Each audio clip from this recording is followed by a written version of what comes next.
ब्रह्मज्ञान रसायनं श्रुतिकथा वैद्यस्तथा ज्योतिषं व्याकरणं च धनुर्धरं जलतरं मन्त्राक्षरं वैदिकं कोकं वाजिनवाहनं नटनतं संबोधनं चातुरी विद्यानाम चतुर्दशः प्रतिदिनं कुर्वन्तु नो मङ्गलम् विद्यानाम चतुर्दशः प्रतिदिनं कुर्वन्तु नो मङ्गलम् सदाशिवसमारम्भां शङ्कराचार्यमध्यमाम् अस्मदाचार्यपर्यन्तां वन्दे गुरुपरम्पराम्। संपूर्णानंद संस्कृत विश्वविद्यालय पक्षतः समायोजितायाम् अस्यां वेदविज्ञान व्याख्यानमालायाम् अस्मिन् क्रमे भवतां सर्वेषां श्रोतृवर्गाणां हार्दिकं स्वागतं वर्तते। भवतां सर्वेषां श्रोतृवर्गाणां गुणग्रामं स्मारं पुलकित हृदयोऽयं संपूर्णानंद संस्कृत विश्वविद्यालय परिवारः वेद विज्ञान व्याख्यानमालायाः क्रमेऽस्मिन् अद्य अस्माकं सौभाग्यात् समुपलब्धाः सन्ति आचार्याः कृष्णकांत झा महोदयाः। इमे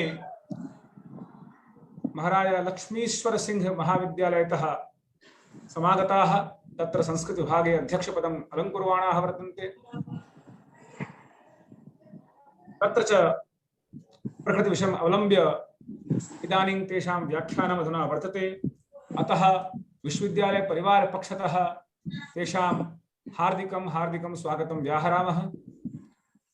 मित्रों, वेद व्याख्यानमाला के इस 43वें क्रम में आज हम सभी के सौभाग्य से हमारे बीच आदरणीय आचार्य डॉक्टर कृष्णकांत झा जी, अध्यक्ष संस्कृत विभाग, महाराज लक्ष्मीश्वर सिंह महाविद्यालय मधुबनी, सरसव पाही मधुबनी, अंगीभूत इकाई ललित नारायण मिथिला विश्वविद्यालय से आप हमारे बीच में उपस्थित हैं।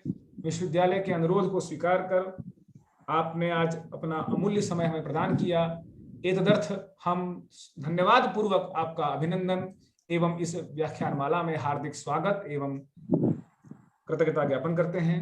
साथ ही इस वेद विज्ञान व्याख्यानमाला की आज की श्रृंखला में हमारे बीच परम सौभाग्य से विश्वविद्यालय के माननीय कुलपति महोदय आदरणीय आचार्य राजा राम शुक्ल जी एवं वेद वेदांग संकायाध्यक्ष आदरणीय महेंद्र पांडे जी एवं विश्वविद्यालय परिवार के अन्य गणमान्य आचार्य अधिकारी, विशेषतः इस व्याख्यानमाला से लाभान्वित हमारे शोधार्थीगण एवं इस विश्वविद्यालय के आमुख पटल से जुड़े हमारे सभी श्रोता वृंदों का हम हार्दिक स्वागत एवं अभिनंदन करते हैं।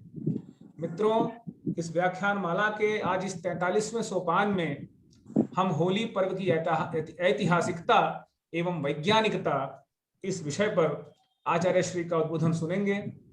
इससे पूर्व हमने 42 व्याख्यानों में वैदिक विज्ञान, जीव विज्ञान, धातु विज्ञान, खगोल विज्ञान, कृषि विज्ञान, मनोविज्ञान, चिकित्सा विज्ञान, भाषा विज्ञान एवं अन्य विविध अंतर विषयक विषयों के व्याख्यान तत्त विषयों के निष्णात आचार्यों के द्वारा सुने।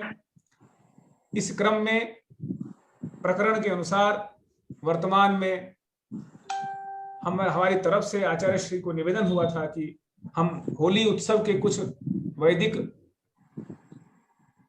परंपराओं को आधार बनाकर एवं इसकी वैदिक दृष्टि पर आपसे कुछ श्रवण करना चाहते हैं। आपने सहर्ष स्वीकृति प्रदान की एवं इस 43वें सोपान क्रम में होली पर्व की ऐतिहासिकता एवं वैज्ञानिकता, विशेषतः ऐतिहासिक एवं वैदिक परिप्रेक्ष्य में आज हम सभी को अपने व्याख्यान से आप्लावित करेंगे। मैं पुनः विश्वविद्यालय के समस्त कर्मचारियों की ओर से, इस आमुख पटल के समस्त श्रोतृवृंद की ओर से आपके चरणों में प्रणामांजलि निवेदित करते हुए पुनः आपको इस वेद विज्ञान व्याख्यानमाला के इस व्याख्यान क्रम हेतु सादर निवेदित करता हूं। आदरणीय आचार्य कृष्णकांत झा जी।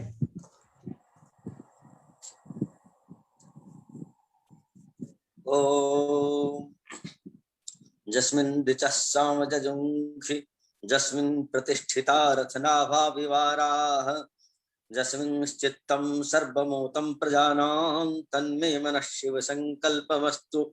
नमोस्तु रामाय सलक्ष्मणाय देव्यै च तस्यै जनकात्मजायै नमोस्तु रुद्रेन्द्र यमानिलेभ्यो नमोस्तु चंद्रार्कमरुद्गणेभ्यः।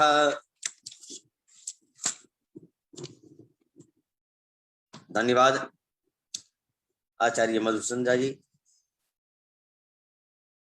सर्वप्रथम इस वेद विज्ञान व्याख्यान माला के संरक्षक प्रवर्तक संपूर्णानंद संस्कृत विश्वविद्यालय के माननीय कुलपति आचार्य प्रोफेसर राजा राम जी शुक्ल, वेद विज्ञान व्याख्यान माला के निदेशक एवं समन्वयक वेद वेदांग संकाय अध्यक्ष प्रोफेसर महेंद्र जी पांडे एवं सहायक निदेशक सह समन्वयक डॉक्टर सत्येंद्र कुमार जी यादव, इस व्याख्यान माला के विद्वान आयोजक गण एवं इस प्रकार के वैदिक विज्ञान व्याख्यान वाला कार्यक्रम चलाने में प्रवर्तन, चिंतन एवं सहयोग देने वाले सभी वेद वेदांगानुरागियों को मेरा सादर वंदन एवं अभिनंदन। आपके संपूर्ण विश्वविद्यालय के सभी कर्मचारियों एवं संस्कृतानुरागियों को मेरा पुनः पुनः सादर वंदन। साथ ही इससे पूर्व के सारे वक्ताओं एवं इस वर्चुअल मीटिंग से जुड़े सारे विद्वज्जनों, शोधार्थियों, संस्कृतानुरागियों को मेरा सादर प्रणाम। आपने इस वेद विज्ञान व्याख्यान माला के 43वें सोपान में व्याख्यान देने का आपने स्वावसर प्रदान किया, इसके लिए मैं प्रथमतः आपका सादर आभार व्यक्त करता हूं। मेरे व्याख्यान का विषय समयोचित होली पर्व विषयक है। होली पर्व अनेक श्रौत स्मार्त यागानुष्ठानों, अनेक ऐतिहासिक घटनाओं का समूह है। मैंने आर्ष ग्रंथों के अध्ययन से ऐसा अनुभव किया है। इस समय इस आर्षक ज्ञान संपदा को आप लोगों के साथ साथ साझा करने हेतु मैं प्रस्तुत हूं। विषय है, जैसा कि आयोजक डॉक्टर मधुसूदन झा जी ने पूर्व में ही कहा है कि इस व्याख्यान का विषय है होली पर्व की ऐतिहासिकता एवं वैज्ञानिकता। आज हमारे बीच 3-4 दिनों के बाद होली पर्व आने वाला है। बहुत सारी जिज्ञासाएं हमारे मन में उठती हैं कि हमारे पर्व जो चिरंतन काल से हमारे बीच आपसी सद्भाव और भाईचारा को बढ़ाने के लिए ऋषियों ने हमें उपहार स्वरूप दिया है, इसका क्या कुछ आधार है या यह कब से प्रारंभ हुआ, कैसे प्रारंभ हुआ, क्या यह कल्पित है? इस प्रकार के चिंतन समाज में प्रायः बुद्धिजीवी वर्गों के बीच भी है। सामान्य जन तो जिज्ञासा करते ही हैं, कभी कभी आक्षेप भी करते हैं कि यह केवल कपोल कल्पना है, और बाहर के लोग भी जो हिंदू वैदिक धर्म से अनभिज्ञ हैं वे इस पर व्यंग्य भी करते हैं। मैं इस व्याख्यान के माध्यम से इस होली पर्व की ऐतिहासिकता एवं वैज्ञानिकता पर प्रकाश डालूंगा। इस व्याख्यान से पूर्व उन समस्त ऋषियों एवं आर्ष संपदा संपन्न मनुष्यों को मैं सादर प्रणामांजलि अर्पित करता हूं, क्योंकि इस व्याख्यान में मैंने उनके द्वारा दी गई ज्ञान संपदा का ही प्रयोग करूंगा। मुख्य रूपेण समीक्षा चक्रवर्ती, महामहोपदेशक मधुसूदन ओझा, गिरिधर शर्मा चतुर्वेदी, माधवाचार्य आदि प्रातस्मरणीय मनुष्यों को पुनः पुनः सादर प्रणाम पुष्प अर्पित करता हूं। इस व्याख्यान में जो विशेषता आपको दिखेगी वह उन्हीं सरस्वती के वरद पुत्रों का आशीर्वाद है। मैं तो केवल संग्राहक हूं, और इन आर्ष ज्ञान संपदा जो मुझे अनेक प्रकार के अध्ययन से प्राप्त हुए हैं, उन ज्ञान संपदा को आपके बीच साझा करने के लिए मैं प्रस्तुत हूं। एक बार पुनः मैं सभी आचार्य वृंदों, श्रोत्र वर्गों को सादर वंदन समर्पण करता हूं। तैत्तरीय उपनिषद में कहा गया है कि आनंदो ब्रह्मो आनंदाध्येव खल्विमानि भूतानि जायन्ते आनंदेन जातानि जीवन्ति आनंदम प्रयन्ति अभिसंविशन्ति। अर्थात आनंद ब्रह्म है, आनंद से ही ये सारे भूत वर्ग उत्पन्न होते हैं, आनंद के द्वारा ही जीवित रहते हैं और प्रयाण के समय आनंद में ही समा जाते हैं। समस्त चराचर अनुक्षण आनंद प्राप्ति के लिए ही क्रियाशील हैं। इस आनंद के अंश मात्र आश्रय से ही सभी प्राणी जीवित हैं। एतस्यैव अन्यानि भूतानि मात्राम उपजीवन्ति। बृहदारण्यकोपनिषद। समस्त सृष्टि प्रपंच का प्रत्येक जीव सतत एकमात्र आनंद प्राप्ति के लिए ही तो प्रयत्नशील है। हम स्नान, भोजन, कृषि, व्यवसाय, विद्याध्ययन आदि जितने कर्म करते हैं सभी का उद्देश्य तो एकमात्र आनंद प्राप्ति ही है। आचार्यगण, वस्तुतः आनंद को तो हम गुणों की सीमा से परे देखें तो ही आनंद है, क्योंकि आनंद तो गुणातीत है, कण कण में व्याप्त ईश्वर तत्व है, आत्मा का यह सहज स्वरूप है। आनंद के लिए मानव की जो खोज है वह वास्तव में एक अव्यक्त अज्ञात आत्मान्वेषण ही है। इसके लिए यम नियम आदि साधनों का निर्देश शास्त्रों में प्राप्त होता है, किंतु ये साधन सामान्य मानवों के लिए सरल नहीं है। पर अब प्रसिद्ध श्लोक है सत्यनारायण भगवान की कथा में, प्रयास साध्यम सुकृतम शास्त्रेषु प्रथितं द्विज तस्मात् केपि करिष्यन्ति कलोनो सुकृतम जना।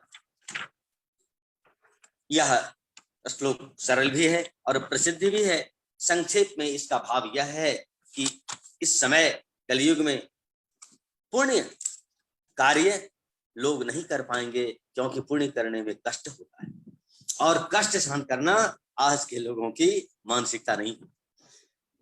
परंतु शास्त्रों में कहा गया है कि कर्म के द्वारा ही इष्ट सिद्धि संभव है। कर्मणे में ही संसिद्धि मास्तिता जनकादयः, श्रीमद् भगवद गीता। ऐसी स्थिति में सामान्य प्राणियों के भी दुख, भय आदि की निवृत्ति एवं अखंड आनंद की प्राप्ति के लिए हमारे त्रिकालज्ञ तपःपूत पूर्वजों ने वेद, वेदांग, पुराण, धर्मशास्त्र आदि ज्ञान रत्नों के माध्यम से हमारे समाज को पर्व एवं उत्सवों की एक सुदीर्घ परंपरा प्रदान की। एक ऐसी मानव संस्कृति, एक ऐसा जीवन दर्शन हमें प्रदान किया जो जीवन के आस्था में एवं आनंदमय पक्ष की निरंतर श्रीवृद्धि करता हुआ वसुधैव कुटुंबकम की भावना को अनुक्षण जागृत कर सर्वदा हमारे समाज को चैतन्यता प्रदान करता रहता है और करता रहेगा। निष्कर्षतः पर्वों के माध्यम से हमारे समाज के बीच कदाचित कथनचित अंकुरित वैमनस्य समाप्त हो जाता है और मानव समाज पुनः व्यष्टि से समष्टि की ओर स्वाभाविक रूपेण संवेदनशील होने लगता है। मानव समाज में पर्वों की अनमोल परंपरा अत्यंत प्राचीन काल से आज तक अनवच्छिन्नतया चली आ रही है। इसका श्रेय निस्संदेह संस्कृत वाङ्मय को ही जाता है। वैदिक काल से आज तक तथा जब तक मानव समाज इस सृष्टि में रहेगा, संस्कृत वाङ्मय का निश्चय रूपेण ऋणी रहेगा। सर्वतः प्राचीन वाङ्मय वेद में भी पर्व का स्पष्ट उल्लेख प्राप्त होता है।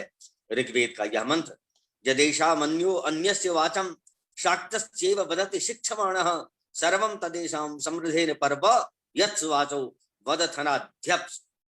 सामवेद में भरा मेधवम कृण्वामा हविंसि ते चिन्तयन्तः पर्वणा वयं जीवातवे प्रतराम साधया धियोग्ने सख्ये महर्षामा वयन्तव। इसमें कोई संदेह नहीं कि वैदिक संस्कृति सर्वतः प्राचीन मानव संस्कृति है। शुक्ल यजुर्वेद का उद्घोष है सा संस्कृति ही प्रथमा विश्ववादा। मनु ने भी इसका संकेत दिया है कि एतद् देश प्रसूतस्य सकाशादग्रजन्मनः स्वं स्वं चरित्रं शिक्षेरन् पृथिव्यां सर्वमानवाः। अर्थात संपूर्ण पृथ्वी पर निवास करने वाले सभी प्राणी अपने अपने चरित्र आचरण की शिक्षा यहाँ के इस देश के उत्पन्न विद्वानों से लें। यहाँ यह ध्यातव्य है कि त्रिकालज्ञ तपःपूत महर्षियों ने वैदिक संस्कृति में पर्वों को जोड़कर मानव जाति के शाश्वत कल्याण का सरल मार्ग प्रशस्त करने का सफल एवं स्तुत्य प्रयास किया है, जिससे सर्वदा सर्वथा मानव जाति का अनायास ही सर्वविध कल्याण होता आया है और होता रहेगा। यहाँ यह भी ध्यातव्य है कि किसी भी पर्व विशेष को तत्त विशेष दिनों में निर्धारित विहित नियमों के अनुसार ही मनाने की परंपरा हमारे बीच रही है। वैसे पर्व शब्द की व्युत्पत्ति भी हमें इसी ओर संकेत देती है। पूर्णार्थक प्री धातु या प्रीत्यर्थक पर्व धातु से पर्व शब्द की निष्पत्ति होती है, जिसका भाव है कि पिपर्ति पर्वति अर्थात पूरयति सकलम आनंदेनो इति पर्व। कोश में भी पर्व शब्द उत्सव का पर्याय है। तिथि भेदे क्षण पर्व, क्षण अर्थात उत्सव, क्योंकि क्षण उद्धर्षो मह उद्धव उत्सव। धरणी कोश में कहा गया है कि पर्वस्यात् उत्सवे। इस प्रकार पर्व शब्द उत्सव का पर्याय सिद्ध होता है। अभी मैंने कहा कि किसी पर्व विशेष को तत्त विशेष दिनों में ही निर्धारित नियमों के अनुसार मनाने की परंपरा है, क्योंकि कालचक्र के अनुसार ही धर्म, अर्थ एवं काम रूप पुरुषार्थों की प्राप्ति के लिए किया गया प्रयास सफल हो सकता है।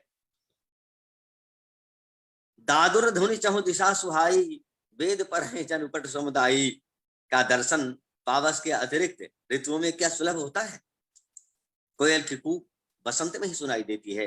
पूरे वर्ष में पूर्णिमा की संख्या तो 12 है, किंतु शारदीय पूर्णिमा के चांद की चांदनी की चारुता क्या अन्य पूर्णिमाओं में संभव है? प्रातः काल का आनंद क्या दोपहर या शाम में हो सकता है? इसी प्रकार अवस्थाजन्य जो बाल्यावस्था है उसका आनंद क्या किशोरावस्था या प्रौढ़ावस्था में हो सकता है? इस प्रकार हम देखते हैं कि सभी समयों और अवस्थाओं की प्रकृति एवं तज्जन्य सुखानुभूति अलग अलग है। तदनुरूप चेष्टाएं प्राणी की व्यवस्था है। मानव क्या, पशु पक्षी पेड़ पौधे तक ऋतु विशेष के प्रभाव से मुक्त नहीं रहते। कथन का अभिप्राय है कि कालाधीन इस संसार में जीने वाला चराचर उसके अधीन चेष्टा करने के लिए विवश है। प्रकृते क्रियमाणानि गुणैः कर्माणि सर्वशः, गीता। यदि कोई प्रतिकूल आचरण करने के लिए जोर लगाता है, उसका परिणाम प्रत्यक्ष या परंपरा विनाशी सामने आता है। इसमें किसी युक्ति विशेष की अपेक्षा नहीं, यह प्रत्यक्षानुभव परंपरा सिद्ध है। इसी काल चक्र के परिवर्तन के प्रभाव के चिंतन के आधार पर हमारे तपःपूत ऋषि महर्षियों ने विभिन्न ऋतुओं, मासों, पक्षों एवं दिनों के लिए, यहाँ तक कि प्रातः, मध्याह्न आदि समय विशेषों के लिए अलग अलग समयानुरूप पर्वों को हमारे बीच दिया है, जिनके माध्यम से हम अनायास बिना किसी चिंतन मनन परीक्षण किए उन पर्वों के द्वारा होने वाले असीम लाभों को प्राप्त करते हैं। किसी भी पर्व विशेष के लिए निर्धारित तिथि सर्वथा सुपरीक्षित होने के कारण सबसे उपयुक्त है। उसमें हम परिवर्तन नहीं कर सकते, क्योंकि खगोल और भूगोल विज्ञान के द्वारा समस्त चराचर पर, विशेषतः मानव के ऊपर पड़ने वाले स्थूल या सूक्ष्म, आध्यात्मिक, आधिभौतिक एवं आधिदैविक प्रभावों की परख कितने लोगों के पास है? किंतु समयानुरूप होने वाले उन पर्वों से प्रत्यक्ष या अप्रत्यक्ष लाभ तो सभी को बराबर होता है, चाहे वह पर्वों के रहस्य से अभिज्ञ हो या अनभिज्ञ। मैं ज्यादा समय न लेते हुए हम बिहार में प्रसिद्ध एक छठ पर्व का यहां उदाहरण देना चाहेंगे। ज्योतिष शास्त्र के अनुसार तुला में सूर्य नीच के होते हैं और हमारे पुराणों में कहा गया है कि आरोग्यम भास्करादिच्छेद, आरोग्य की कामना से भगवान भास्कर की उपासना करनी चाहिए। अब भगवान भास्कर यदि नीचस्थ तुला बिंदु पर हैं तो चराचर का रोगग्रस्त होना स्वाभाविक है।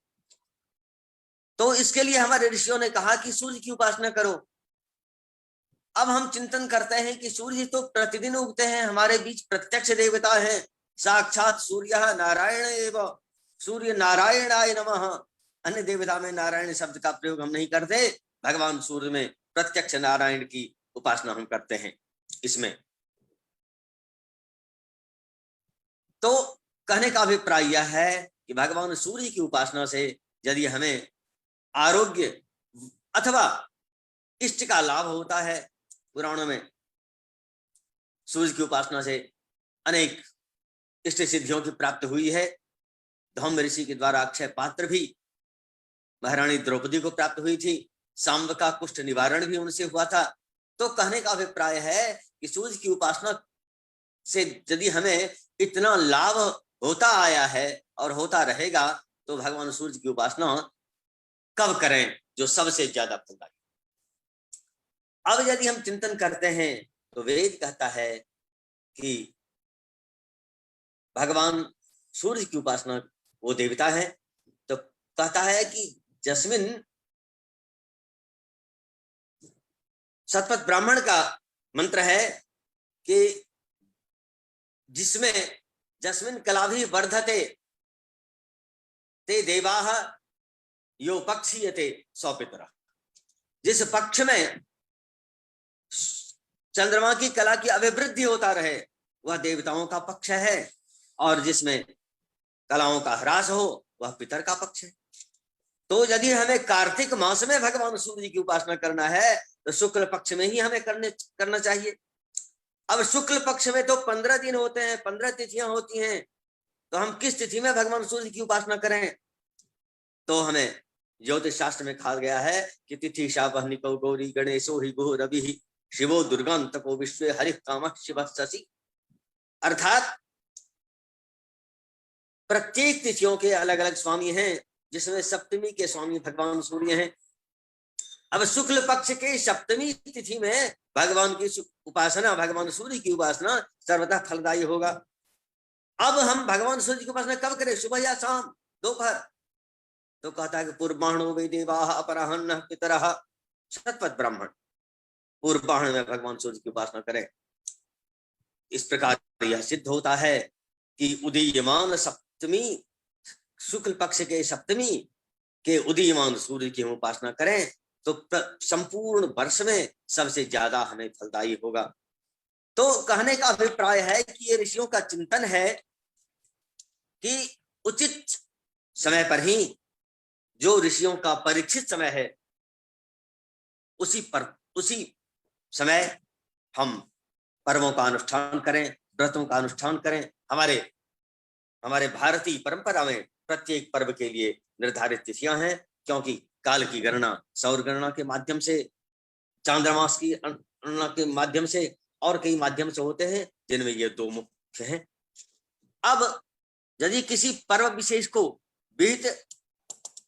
अतः किसी पर्व विशेष को हम निर्धारित विहित नियमों के अनुसार ही मनाने में हम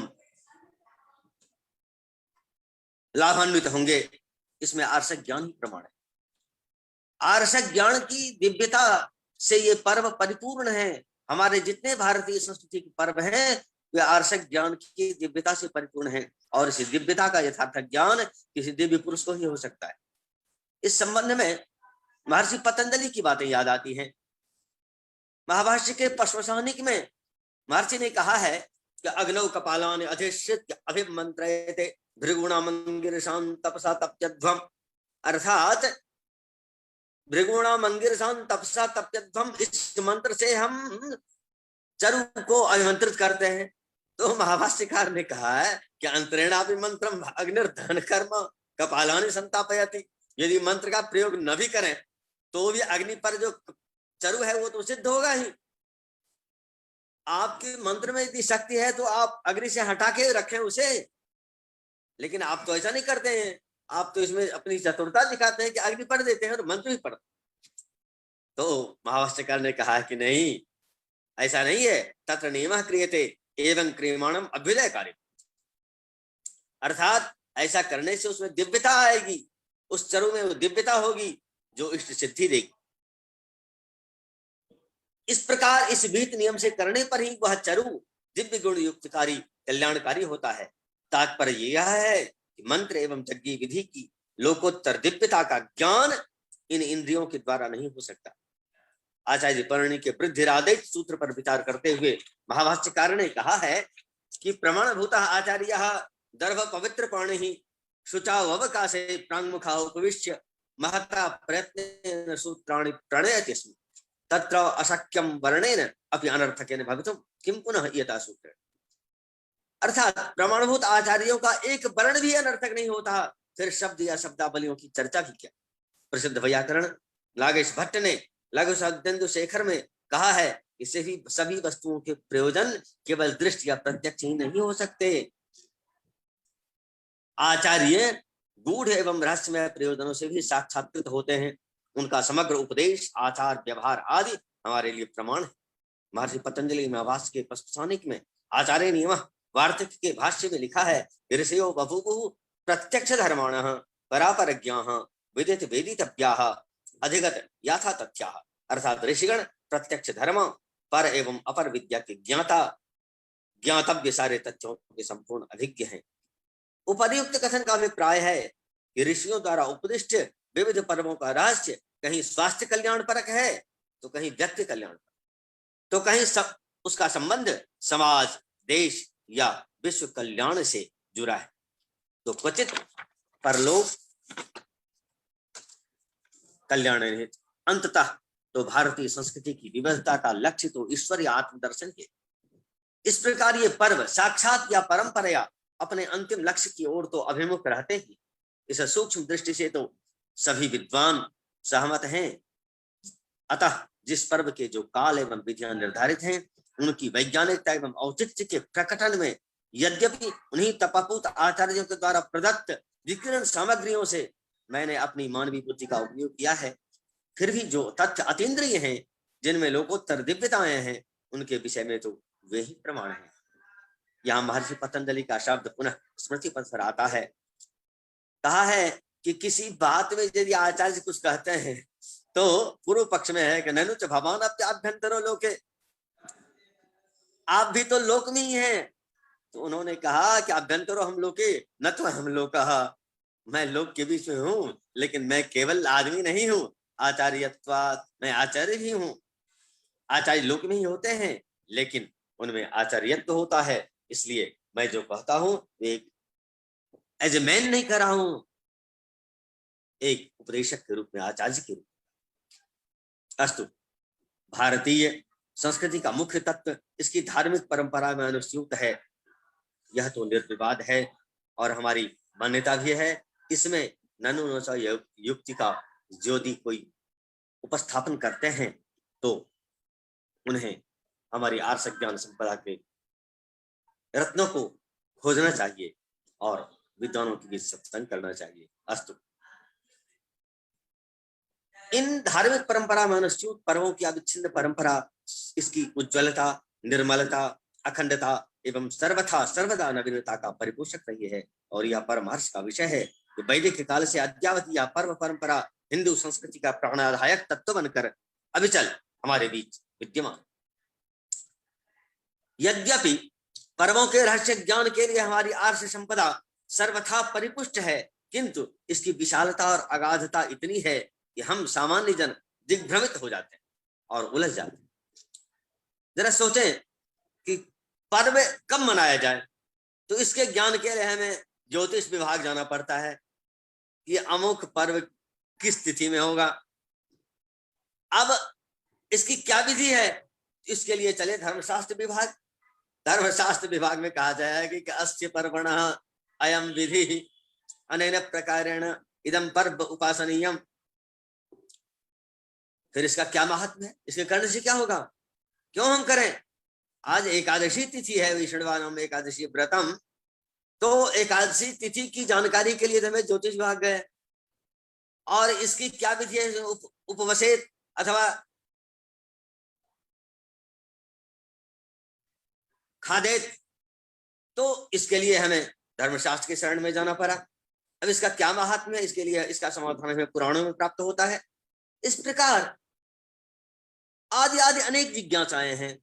इस प्रकार की किसी भी पर्व को सांगोपांग समझने के लिए वेद वेदांग आदि विविध शास्त्रों का अवगाहन नितांत अपेक्षित हो जाता है। मान्यवर, आपके बीच उन्हीं आर्ष ज्ञान संपदाओं से रत्नों को चुनकर होली पर्व के विषय में मैं अब होली पर्व पर ले जा रहा हूं।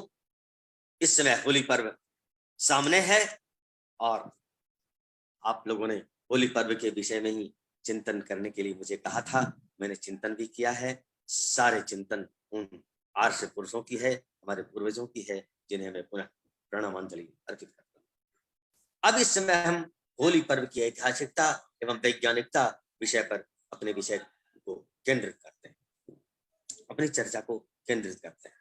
होली, यह होलिका का अपभ्रंश है।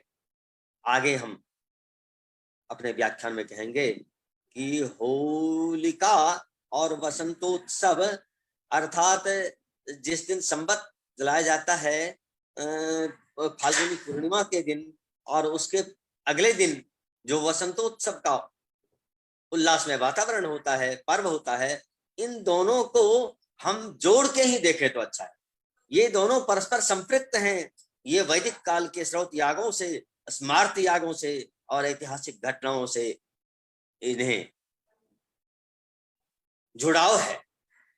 इसका अपर प्रसिद्ध नाम वसंतोत्सव भी है। यह हिंदुओं का प्रसिद्ध पर्व है। यह तो कहने की बात नहीं, यह तो सार्वजनीन, सभी जानते हैं। लेकिन यह जितना प्रसिद्ध है उससे भी अधिक पुरातन भी है। यह वैदिक कालीन पर्व है।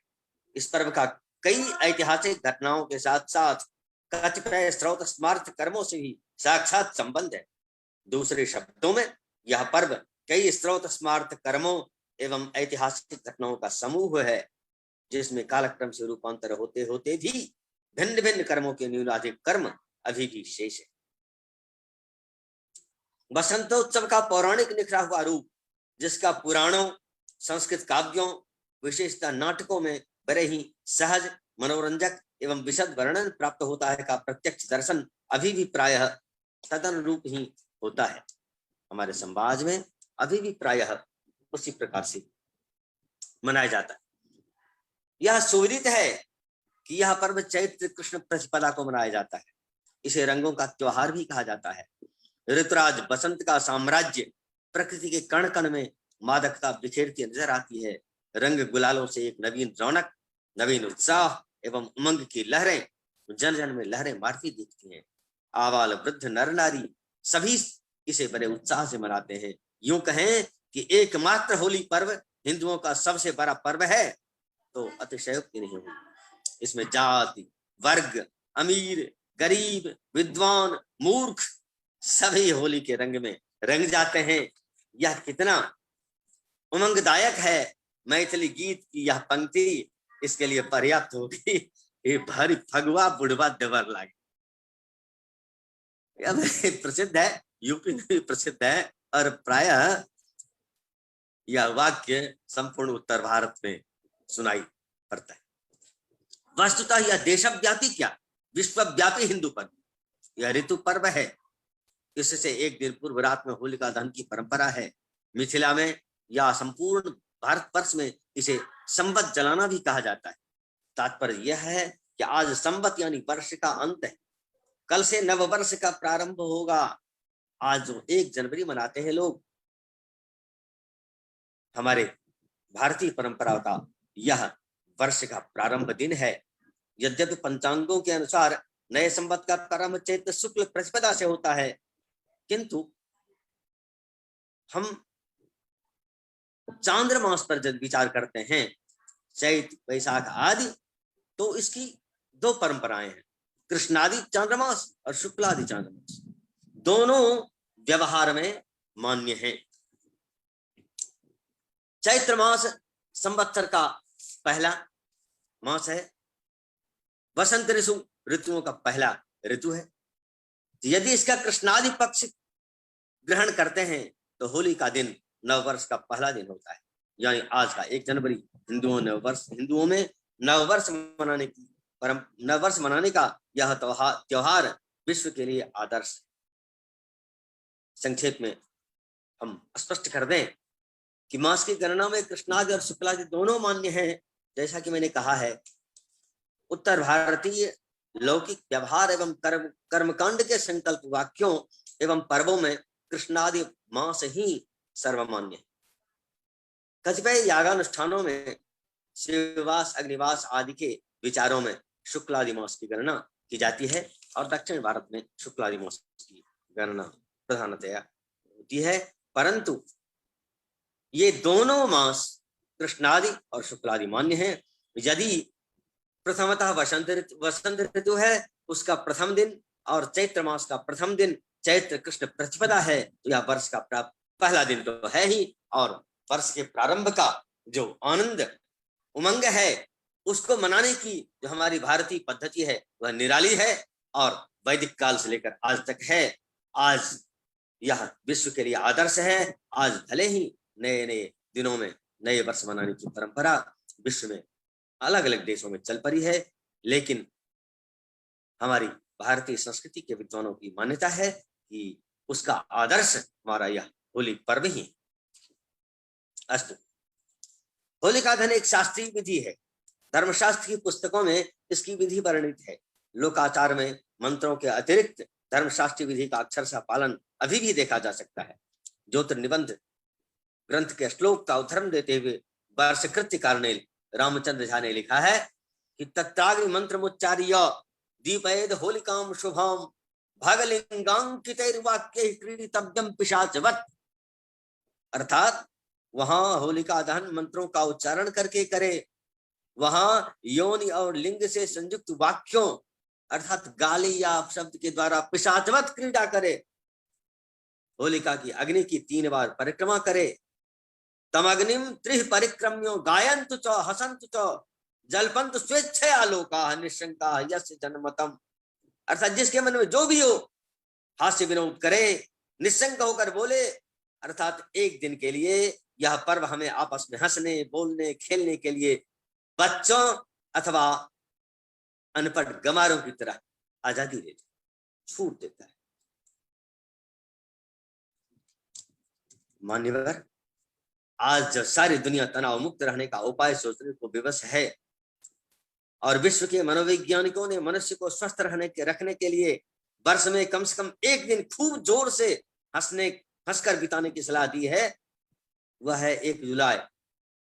यूरोप एवं अमेरिका महाद्वीपों में इसके लिए प्रतिवर्ष 1 जुलाई को इंटरनेशनल जोक डे मनाया जाता है। यह दिन लोगों को खुलकर हंसने और बोलने के लिए मान्य है। अब तो यह सचमुच इंटरनेशनल हो रहा है, जिसका अनुभव कर हिंदू संस्कृति ने वैदिक युग में ही होली जैसे पर्व हम लोगों को प्रदान किया। हम उन ऋषियों के ऋणी हैं, आभारी हैं और रहना भी चाहिए, क्योंकि कृतज्ञ नास्ति निष्कृति ही। सभी का प्रायश्चित तो है, लेकिन कृतज्ञता का प्रायश्चित नहीं हो सकता है। इसलिए हम उन ऋषियों के कृतज्ञ हैं, आभारी हैं, जिन्होंने हमें इस प्रकार के पर्व का दिया, जो हमें अवसाद के रोगों से स्वभावतः मुक्ति दिलाती।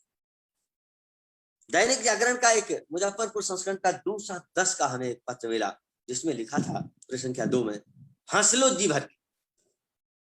इसके लेख में लेखक ने लिखा है, after the all laughter is the best medicine. अर्थात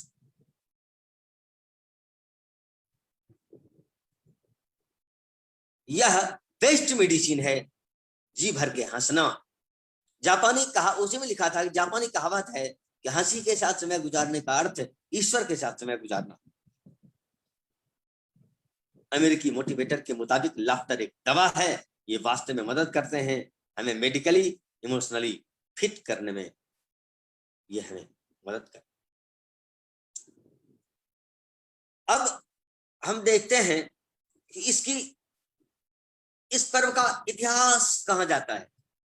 क्यों होलिका दहन का जो हमारे बीच परंपरा है उसके हम चले पीछे, तो पुराणों में होलिका दहन की कथा बड़ा प्रसिद्ध है। एक भविष्य पुराण में एक और कथा है, ढौंढा अर्थात अडाडा राक्षसी का विनाश आदि। इन घटनाओं की इस तिथि से मिलाना इस पर्व को और भी चिरस्मरणीय और ऐतिहासिक बना देता है, जिनका वर्णन पुराणों में विस्तार से प्राप्त होता है। यद्यपि होलिका दहन एवं होली यानी बसंतोत्सव ये दोनों अलग अलग पर्व हैं, किंतु इन दोनों की शास्त्रीय एवं पारंपरिक मान्यता समवेत पर्व के रूप में है। वर्षकृत्यकार ने लिखा ही है कि प्रवृत्ते मधुमासे तु, मधुमासे मैंने चैत्र मास, प्रतिपदि उदिते रवौ, यदि सूर्य प्रतिपदा में उगे तो कृत्वा चावश्य कार्याणि संतर्प्य पितृदेवताः वंदेद होलिका भूमिम सर्व दुखोपशांतये। और वहीं आगे आज के दिन पंचांगों में लिखा रहता है कि होलिका भस्म धारणम सचैल स्नानम। अब हम उस कथा को एक बार संक्षेप में कहते हैं कि भक्त प्रहलाद की बुआ जो हिरण्यकशिपु की बहन थी होलिका का आज के ही दिन यानी पूर्णिमा की रात में जलने की कथा की मान्यता सर्वप्रसिद्ध है। इसके अनुसार हिरण्यकशिपु अपने पुत्र प्रहलाद को भगवान विष्णु की भक्ति नहीं करने के लिए बाध्य करता था। इसके लिए प्रहलाद को विविध प्रकार की प्राणांतक यातना दी जाती थी, किंतु हर बार प्रहलाद बच जाते थे। उसकी बहन जिसका नाम होलिका था, उसे वरदान में एक वस्त्र मिला था जिसके कारण से आग जला नहीं सकती थी। हिरण्यकशिपु ने अपनी बहन की गोद में प्रहलाद को रखकर उसे जलाने का प्रयास किया, किंतु ईश्वर ने प्रहलाद को बचा लिया और होलिका जल गई। पुराण की यह प्रहलादोक्ति बड़ा प्रसिद्ध है कि राम नाम जपताम कुतो भयम सर्वताप शमनैक भेषजम पश्यतात मम गात्र सन्निधौ पावकोपि सलिलायते। भाव स्पष्ट ही है, यह भक्ति पक्ष का है कि हे पिताजी आप देखिए, मैं भगवान राम के नाम का स्मरण करता हूं, इससे ही मेरे चारों बगल चारों तरफ जो आग लगी है वह पवन की तरह चंदन की तरह शीतल है। अस्तु, लेकिन प्रहलाद बच गए, उसी के संस्करण में होलिका दहन प्रतिवर्ष मनाया जाने लगा। आज भी फाल्गुन पूर्णिमा की रात में होलिका दहन की सदियों से चली आ रही परंपरा हिंदू समाज में पूर्ण रूप में जीवित।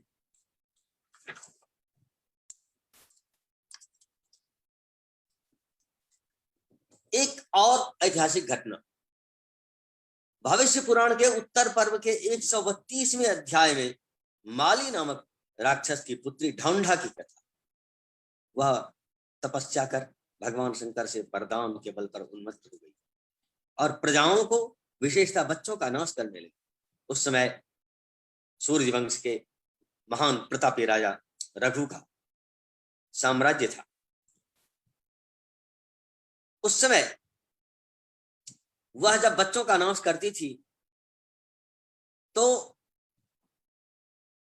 उसे ढौंढा या ढौंढी के बदले लोग अडाडा के नाम से पुकारते थे, इसलिए उसका उपनाम अडाडा भी था। वहां श्लोक 20 से 21 में लिखा है, नित्यम पीडयते बालान संस्मृत्य हरभाषितम अडाडयेति गृह्णाति सिद्ध मंत्रा कुटुंबिनी। उसके मंत्र में अडाडा शब्द का प्रयोग था। गृहेषु तेन सालों के अडाडेत चविदीयते, इसलिए लोगों के बीच वह ढौंढा या ढौंढी अडाडा के नाम से प्रसिद्ध हो। अब जब उसके आतंक से समाज प्रजा त्रस्त हो गई तो महाराज रघु के पास निवेदन किया कि महाराज आप प्रजा रक्षक हैं, आपका यह कर्तव्य है, उस राक्षसी से मुझे त्राण दिलाएं। मेरे बच्चों को वह नाश कर देती है, सब उसके डर से भयभीत हैं, उसे भगवान शंकर का आशीर्वाद प्राप्त है। राजा रघु ने गुरु वशिष्ठ से उसके नाश का उपाय पूछा। गुरु ने कहा कि फाल्गुनी पूर्णिमा के रात में राक्षस विनाशक मंत्रों से हवन करें, साथ ही वहां उपस्थित जन समुदाय के द्वारा उस राक्षसी के लिए अपशब्द भाषण एवं हो हल्ला करने का भी निर्देश आचार्य ने दिया। और कहा कि यदि वो आ जाती है राक्षसी वहां, उसको यदि हम उकसाते हैं, उसको अपशब्द कहते हैं, वो क्रुद्ध होकर बाहर आएगी, तो आप कहना कि सा अडाडा सा अडाडा सा अड गतासा राक्षसी नासम तेन चोग्रेण कर्मणा ततः प्रभृति लोकेस्मिन् अडाडा ख्यातिमागता।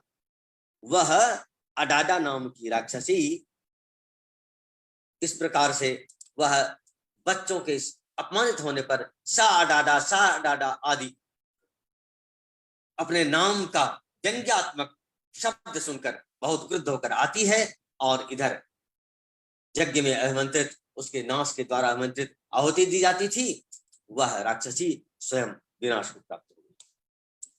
अब हम सा अडाडा की संधि करने पर साडा डाडा हो जाएगा। आज भी इसमें लोग साडा डाडा सारा डाडा कहने के साथ हास्य विनोद के शब्दों में उसका प्रयोग करते हैं।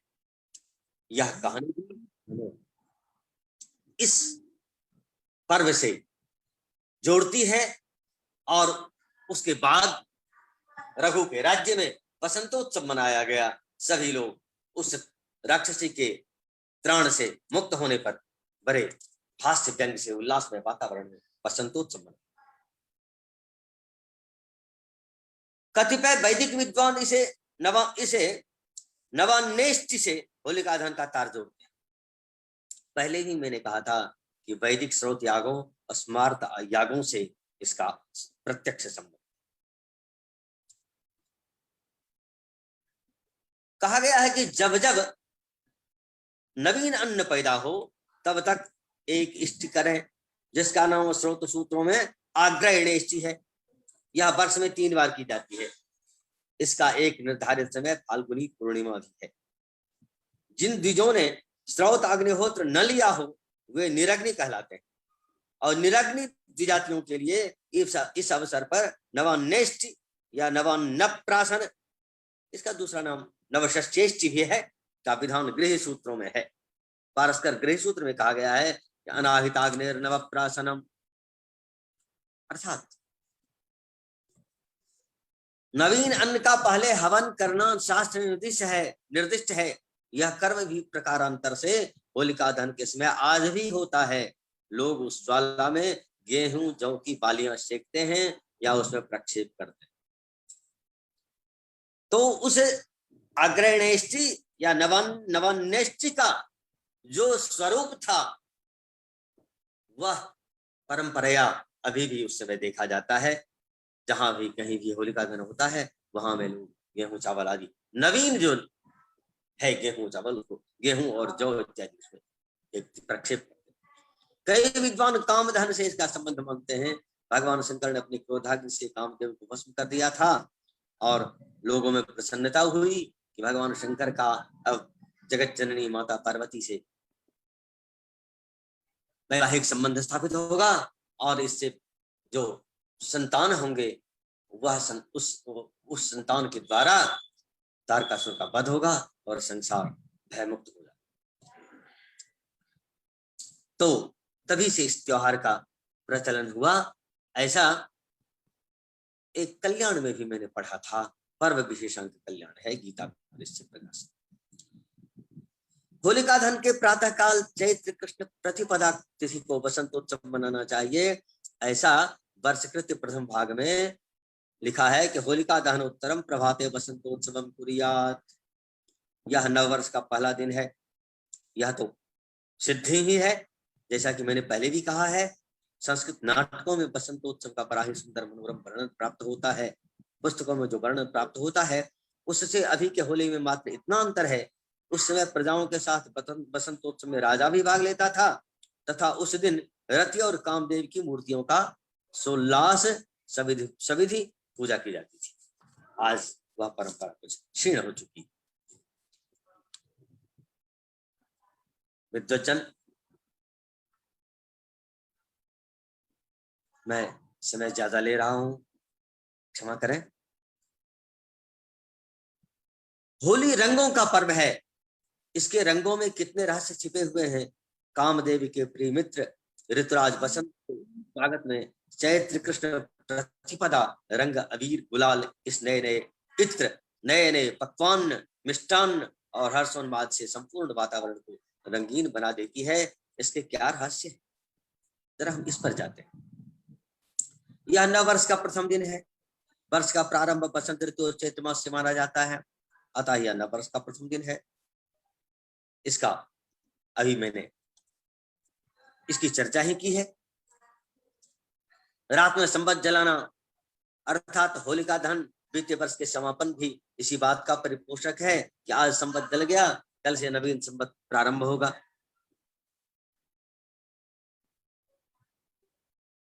कतिपय वैष्णव संप्रदाय संतों के द्वारा इसमें दोलोत्सव का भी चर्चा की जाती है कि बसंतोत्सव में दोलोत्सव भी करते हैं। यह मदन महोत्सव भी है, क्योंकि संस्कृत नाटकों में और पुराणों में इस दिन कामदेव रति की पूजा एवं बसंतोत्सव मनाने का निर्देश प्राप्त है। अब हम स्वास्थ्य की दृष्टि से इस पर विचार करें। बड़ा प्रसिद्ध श्लोक है शरद शरद बसंत नामानो दानवो दो भयंकर, अर्थात शरद और बसंत ये दोनों ऋतु दानव स्वरूप हैं और महाभयंकर।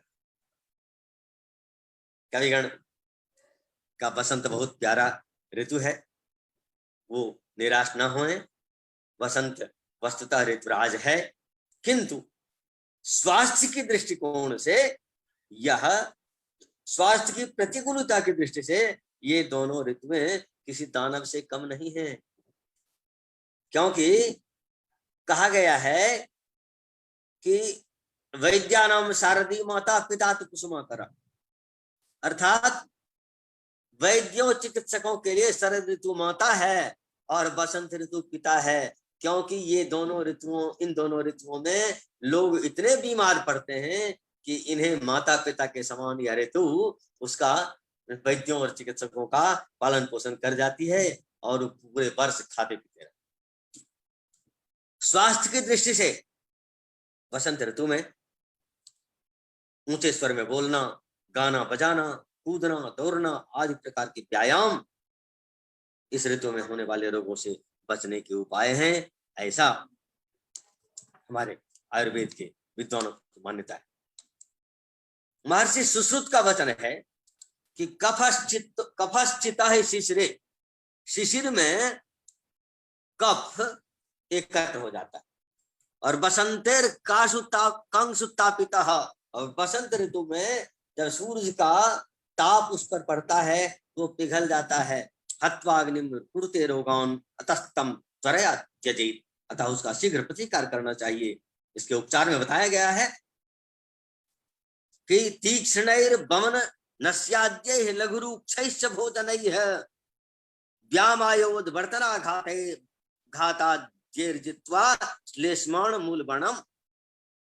यह श्लोक माधवाचार्य रचित क्यों पुस्तक है, जिसका अपर नाम धर्म दिग्दर्शन है, उसके उत्तरार्ध में पृष्ठ संख्या 693 में माधवाचार्य ने इस श्लोक का उल्लेख किया। भाव यह है कि तीक्ष्ण बमन, तीक्ष्ण नस्य, नस लेना, लघु एवं वृक्ष भोजन, व्यायाम, उद्वर्तन, आघात आदि के द्वारा जो शरद ऋतु और शिशिर ऋतु में जो कफ हमारे बीच जम चुका है उसका निष्कासन करना चाहिए। इससे आप पूरे वर्ष स्वस्थ रहें।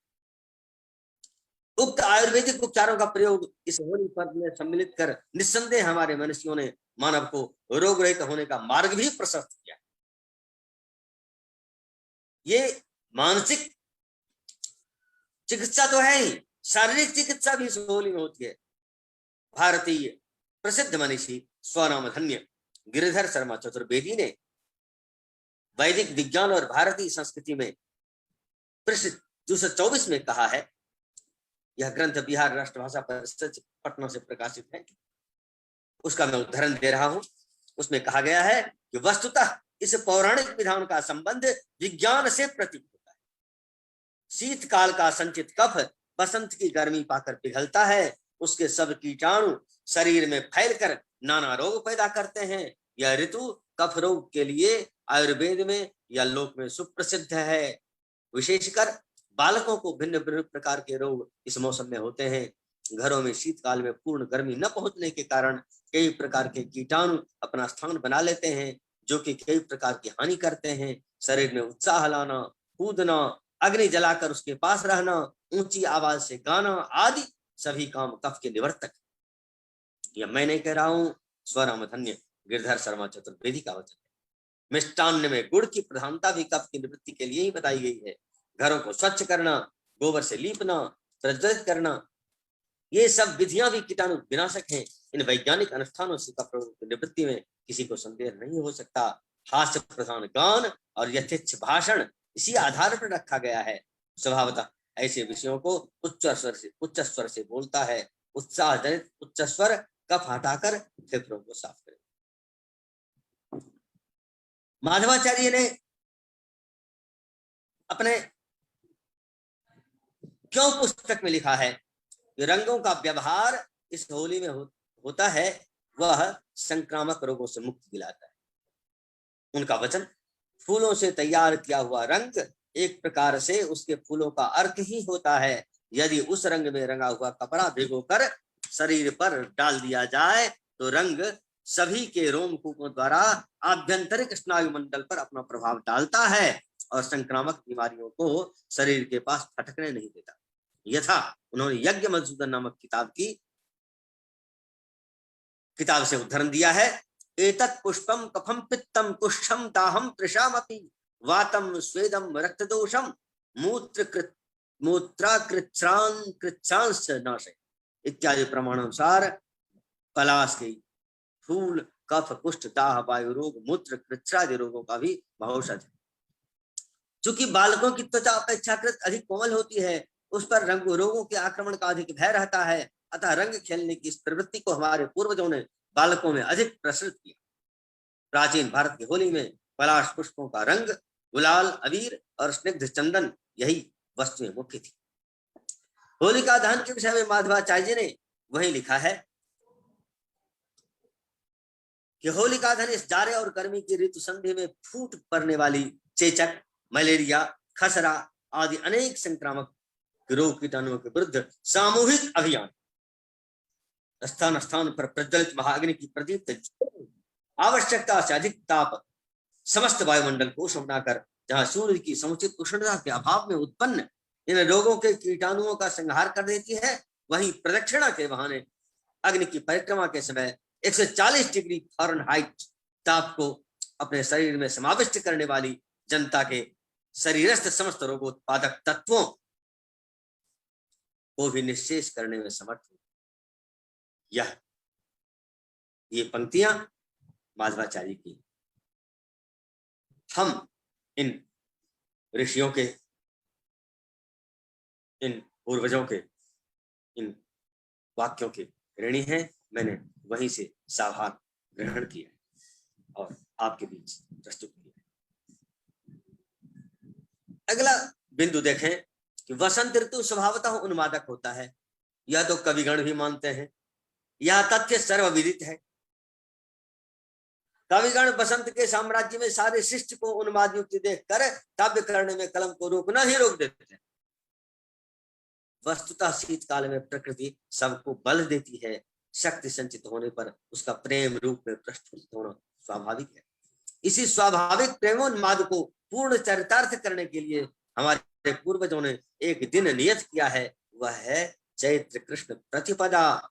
यही वसंतारंभ का दिन भी है। अतः इस दिन प्रेम में मधुर भाषण किंबा यथेच्छ भाषण, हंसी मजाक आदि की स्वतंत्रता दी गई। वस्तुतः अत्यधिक मर्यादित रहने पर कुंठा एवं विस्फोट दोनों की संभावना रहती है। अतः वर्ष में एक दिन स्वतंत्र भाषण एवं रहन सहन स्वास्थ्य के लिए रामबाण का काम करता है। इसे तो मनोवैज्ञानिक भी स्वीकार करते हैं। इस दिन के लिए वेद शास्त्रीय प्राशन स्वास्थ्यप्रद है। धर्म सिंधुकार ने कहा है द्वितीय परिच्छेद में, चूतमग्यम वसंतस्य माकंद कुसुमं तव सचंदनम पिबामि अद्य सर्वकाम प्रसिद्धये। वसंतोत्सव में उन्होंने लिखा है कि इस दिन चंदन युक्त आम्र कुसुम यानी आम की मंजरी का पीना शास्त्र सम्मत। वसंत ऋतु में इस प्रकार का पेय स्वास्थ्य के लिए लाभदायक होता है। मनोविज्ञान की दृष्टि से तो होली रामबाण है। आज संपूर्ण विश्व स्वास्थ्य लाभ के लिए मनोवैज्ञानिक चिकित्सा पद्धतियों में अप्रैल फूल, इंटरनेशनल जोक डे जैसे दिनों की कल्पना की है। इस होली पर्व में इन सबों का समावेश तो स्वतः हो जाता है। एक पक्ष और भी देखें, पुरुषार्थ चतुष्टय, धर्म अर्थ काम और मोक्ष में काम एक पुरुषार्थ के रूप में प्रतिष्ठित है। धर्माविरुद्धा कामो उसमें धर्माविरुद्धो भूतेषु कामोस्मि भरतर्षभ। धर्म से अविरुद्ध काम वो भगवान ने कहा है कि मैं उस कामस्थ हूं। भगवान ने धर्माविरुद्ध काम की प्रशंसा की है गीता में। नृत्य, गीत, हास, परिहास, व्यंग्य, विनोद, आनंद और उल्लास, इसी तृतीय पुरुषार्थ के नानाविध अंग और उपांग हैं। इस प्रकार होली को उत्सव के रूप में भारतीय संस्कृति ने शारीरिक, मानसिक, सामाजिक, आध्यात्मिक, धार्मिक, ऐतिहासिक आदि अनंत गुणों से समन्वित पर्व हमें प्रदान किया है, जिससे युग युगों से हम लाभान्वित होते रहे हैं और होते हैं और होते रहेंगे। आज भी होली संपूर्ण हिंदू धर्मावलंबियों का महापर्व है। आनंद उल्लास के एवं उमंगों से भरा यह त्योहार मानव मात्र को अपने आनंदातिरेक में समेटने के लिए युग युग से प्रतिवर्ष हमारे बीच आता है। यद्यपि यह पर्व सर्वत्र अच्छी ही नहीं, बहुत अच्छी है होती है, किंतु यदि होली की चर्चा हो तो विश्व प्रसिद्ध ब्रज की होली की याद हमें परवश आ ही जाती है। अस्तु, अभी हम केवल उसका मानसिक आनंद लेकर राधा रानी और श्यामा श्याम की, वृंदावन बिहारी लाल की जयकार करते हुए, उनको प्रणामांजलि करते हुए, ब्रज के आनंद को ब्रज के होली का मानसिक आनंद लेते हुए विषय वस्तु को अभी आगे बढ़ाते हैं। होली सम्मेलन मित्रता एवं एकता का पर्व है। वैदिक काल के महाव्रत से प्रारंभ होकर आज तक अविच्छिन्न रूप से हमारे बीच संपूर्ण द्वेष भावों को भुलाकर सबसे प्रेम और भाईचारे की प्रेरणा देता हुआ यह महापर्व न केवल हिंदुओं का अपितु मानव मात्र का आदर्श पर्व है। जैसा कि मैंने पूर्व में ही कहा है, यह महापर्व स्रोत स्मार्त यागों का एक मिश्रित रूप है। तो चलें प्रथमतः हम इसे स्रोत यागों से जोड़कर देखना चाहेंगे। सम्मान्य बंधुगण, होली का स्रोत यागों से साक्षात संबंध है। यह सुप्रसिद्ध है कि याग दो प्रकार के होते हैं, स्रोत याग और स्मार्त याग।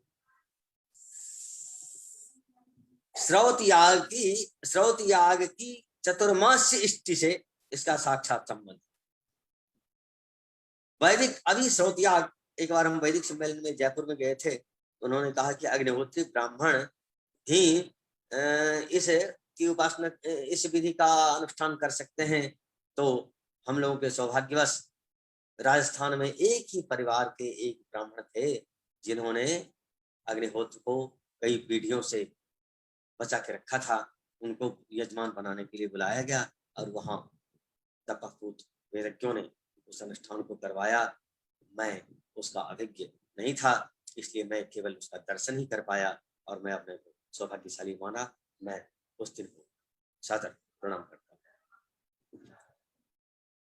अब स्रोत याग कहाँ देखने को मिलते? अस्तु, वैदिक कालीन स्रोत याग के मुख्यतः 3 भेद होते हैं,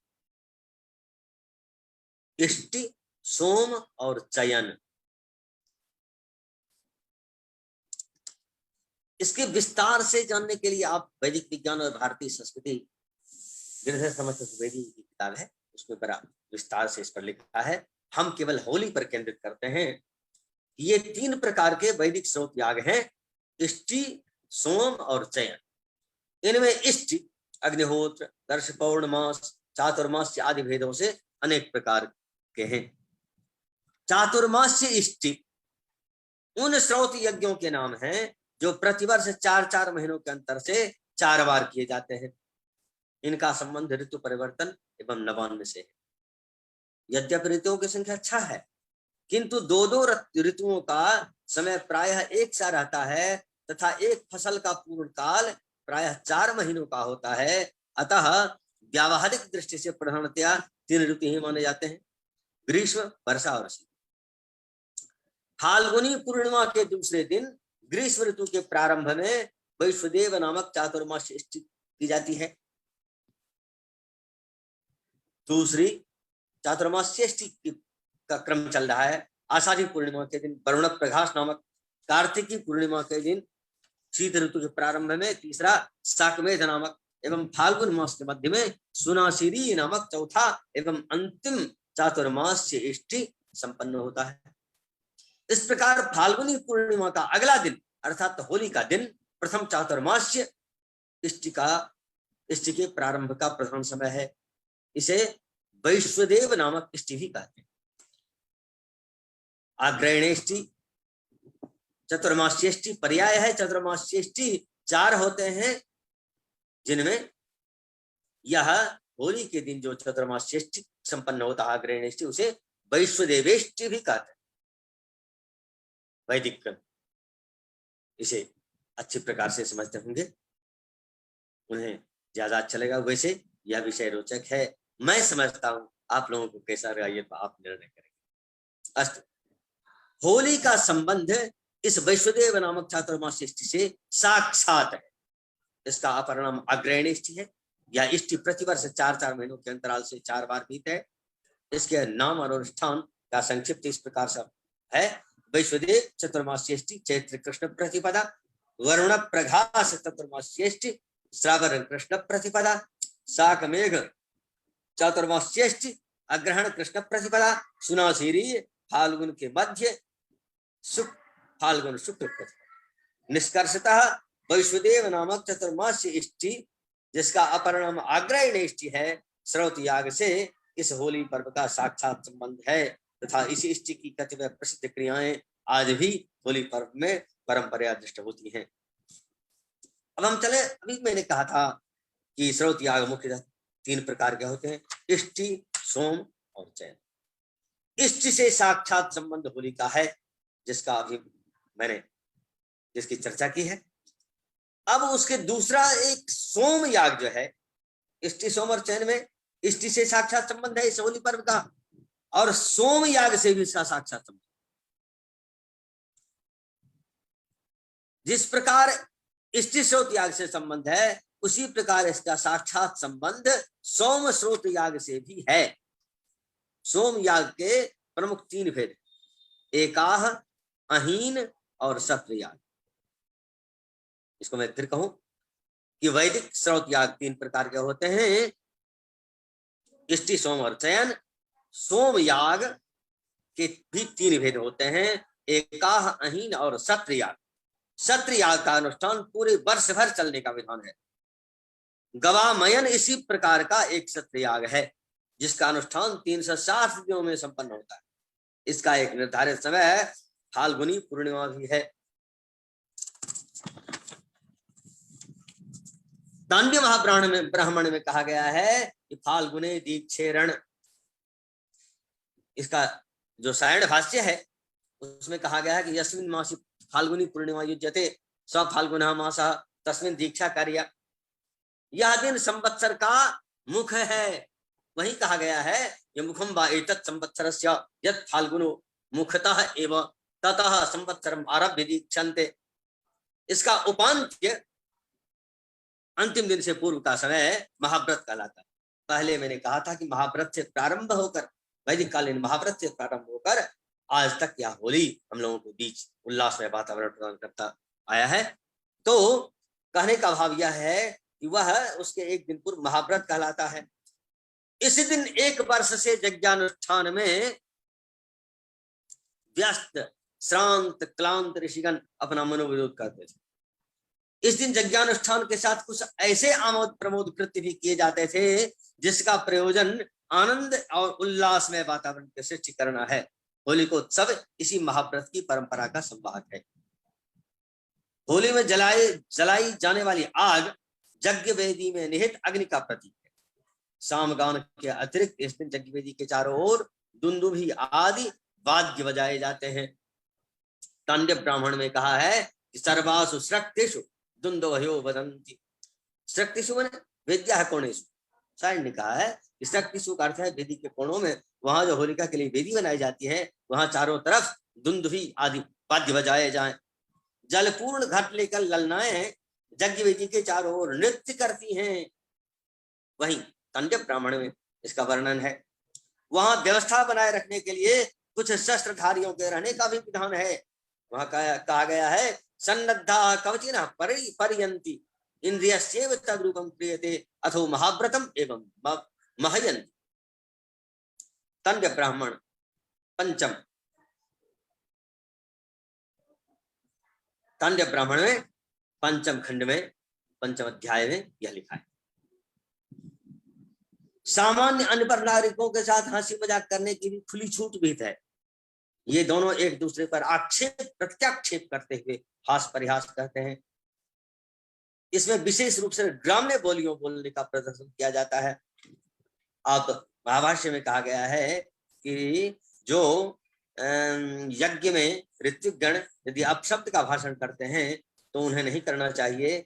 सरस्वती मिष्टिम निर्पपेत, वहां उन्हें उसका प्रायश्चित करना चाहिए, क्योंकि यदि आप संकल्पित हैं किसी यज्ञ में तो आप संस्कृत के अलावा अतिरिक्त दूसरी भाषा का प्रयोग नहीं करें, ऐसा महाभाष्यकार का हमें वचन प्राप्त होता है। किंतु यह जो 1 वर्ष से चला रहा यह गवामयन सत्र याग है, इसमें तांडव ब्राह्मण में विधान दिया गया है कि एक दिन, जिस दिन उसकी पूर्णाहुति से 1 दिन के पहले का दिन है, उस दिन आप किसी भी प्रकार के शब्द और ग्राम्य बोलियों का वाचन करने के लिए स्वतंत्र है। वैदिक भाषा में उसे अभिगर अपगर संवाद कहते हैं। यह प्रसिद्ध होते हुए भी सामान्य जनों के बीच अप्रसिद्ध है। अभिगर कहते हैं अभिगृणाति, अपगृणाति अर्थात स्तोता जो अच्छे शब्दों का प्रयोग करे। अपगरः अपगृणाति, अपवदति अपगरः निंदिता जो अपशब्द बोलता है। तो अधिगर हो गए विद्वान ऋत्विक गण और अपगर हो गए वहां सामान्य नागरिक अनपढ़। वहां उस गवामयन सत्र में अभिगर अपगर संवाद के द्वारा उन ऋत्विजों और सामान्य नागरिकों के बीच अपशब्द का भी यथेच्छ भाषण होने का विधान किया गया है। आप सोचेंगे कि इस प्रकार का यज्ञ ठीक है या नहीं, लेकिन इस गवामयन सत्या का ब्राह्मण ग्रंथों में बड़ी महिमा गाई। तांड्य महाब्राह्मण के 5वें अध्याय 5वें खंड में इसकी बड़ी महिमा गाई गई है। यह गवामयन सत्र के 1 दिन जो होली का दिन है, उस दिन क्या विद्वान क्या मूर्ख सबों के लिए यह बोलने की छूट दी। संप्रति उपर्युक्त गवामयन सत्या की प्राय सारी क्रियाएं होली पर्व में देखी जाती है, जिसे मैंने अभी संक्षेप में कहा है। तांडव ब्राह्मण के 5वें अध्याय के 5वें खंड में इसे आप विस्तार से देख सकते हैं। ये सारी क्रियाएं होली में होती हैं अभी भी, जैसे नृत्य, गीत, हास, परिहास। आज क्या विद्वान क्या मूर्ख, क्या स्त्री क्या पुरुष, क्या राजा क्या रंग, सभी इस महाव्रत के अनुष्ठान में रंगे देखे जाते हैं। निष्कर्षतः श्रौत याग के सोम याग से संबद्ध गवामयन सत्र याग से होली पर्व का साक्षात संबंध इससे निश्चित ही सिद्ध होता है, परिलक्षित होता है। मान्यवर, व्याख्यान हो सकता है कुछ लंबा चला हो। मैं अब इसे संक्षिप्त करने जा रहा हूं। होली पर्व जैसे स्रोत यागों से साक्षात संबद्ध है, उसी प्रकार स्मार्त यागों से भी यह संबद्ध है। पीछे मैंने चर्चा की है कुछ देर पहले कि स्मार्त इष्टि में एक नवान्वेष्टि नवसचेष्टि होता है। होली का स्रोत इष्टि की भांति स्मार्त इष्टि से भी साक्षात संबंध है। जब जब नया अन्न उपजे तब तब एक इष्टि का विधान है। स्रोत युगों में से आग्रहण इष्टि का नाम दिया गया है। गीता में भी भगवान ने कहा है कि यज्ञात् भवति पर्जन्यः पर्जन्यात् अन्न संभवः, अर्थात यज्ञ के द्वारा देवताओं की आराधना करो और उससे अन्न होंगे। यज्ञ से पर्जन्य होंगे, वर्षा होगी, वर्षा से अन्न होंगे, अन्न के द्वारा सभी प्राणी कल्याणमय होंगे और परस्पर भावयन्तः श्रेयः परम भवाप्स्यथ था, उसके द्वारा तुम देवताओं की उपासना करो, देवता तुझे प्रसन्न रखेंगे। इस प्रकार यह सृष्टि श्रृंखला प्रसन्नता पर चलती है। अतः आगे भगवान ने कहा है कि इष्टान भोगानि वो देवाः दास्यन्ते यज्ञ भाविताः तैर्दत्तान् अप्रदायेभ्यः यो भुङ्क्ते तेनैव सः। देवताओं के द्वारा, यज्ञ से भावित देवताओं के द्वारा जो आपको प्रदान किए गए हैं, उसको यदि आप देवताओं को बिना प्रदान किए हुए उसका उपभोग करते हैं तो आप तेना हैं, अर्थात चोर है। इसलिए आपका यह कर्तव्य है कि देवताओं ने हमें, यह प्रकृति ने हमें सब कुछ प्रदान किया है, अन्न प्रदान किया है, जल प्रदान किया है। तो जब जब अन्न उपजे तो हमें इष्ट करके उन्हें अर्पित करके उसका उपभोग करना चाहिए। सतपथ ब्राह्मण में ही कहा गया है कि देवों का अर्पण कर हमें इसको खाना चाहिए। गीता में जो भगवान कहा है सतपथ ब्राह्मण में भी है, इसलिए आग्रहण इष्टि के द्वारा यजन करते हैं। कहोड नाम के ऋषि से शिष्य ने पूछा तो तदुहोवाच कहुडः सतपथ ब्राह्मण द्वितीय कांड चतुर्थ अध्याय। उन्होंने कहा कि अनयोर वा अयम द्यावा पृथिव्यो रसः अस्य रसस्य हूत्वा देवेभ्यः अथ इमं अस्नामो इति। ये जो हमें प्राप्त होते हैं यह द्यावा पृथ्वी का रस है, इसी से संपुष्ट होकर ये अन्नादि हमारे बीच आते हैं, इसलिए ये देवताओं के द्वारा प्रदत्त हैं। देवेभ्यः भूत्वा अथ इमं अस्नामो इति, इसे देवताओं को प्रदान करके हम इसका उपभोग करें, हम खाएं। तस्मात् वा आग्रहणेष्ट्या यजते, इसीलिए हे शिष्यगण, इसीलिए आग्रहणेष्टि यज्ञ का विधान किया गया है। आग्रहणेष्टि के द्वारा देवों का यजन करो, पुनः इस द्यावा पृथ्वी के मध्य जो हमें प्रकृति के द्वारा प्रदान किया गया अन्नादि है उसका उपभोग करें। इस प्रकार हम देखते हैं कि आग्रहणेष्टि जो श्रौत यागों में था, यदि हम अग्निहोत्री नहीं है यह आग्रहणेष्टि नहीं कर सकते। शास्त्रकारों ने कहा है कि अनाहिताग्निर नवप्राशनम, अर्थात जो आहिताग्नि नहीं है, पारस्कर गृह सूत्र में कहा गया है कि जो आहिताग्नि नहीं है उस निरग्नि के लिए जब जब नवीन अन्न पैदा हो तस्मार्थ इष्टि करना चाहिए, जिसे नवान्नेष्टि या नवषष्ठेष्टि कहते हैं। यह वर्ष में 3 बार की जाती है। इसका एक निर्धारित काल फाल्गुनी पूर्णिमा है। निष्कर्षतः इस प्रकार हम देखते हैं, निष्कर्षतः इस इष्टि की भी शास्त्रोक्त क्रियाएं किंचित रूपांतरित होकर फाल्गुनी पूर्णिमा के कृत्य में आज भी हम देख सकते हैं और प्रत्यक्ष देखते हैं। इस प्रकार हम देखते हैं कि हिंदू संस्कृति के प्रत्येक पर्व या उत्सव प्रसिद्धि की दृष्टि से मुख्य हो या गौण, बड़ा हो या छोटा, व्यापक हो या एक देशीय, गागर में सागर की भांति असीम दिव्य गुणों को समेटे अपने में समेटे हुए, उन समस्त गुणों के दर्शन के लिए तो वेद, पुराण, वेदांग, धर्मशास्त्र आदि अर्थशास्त्र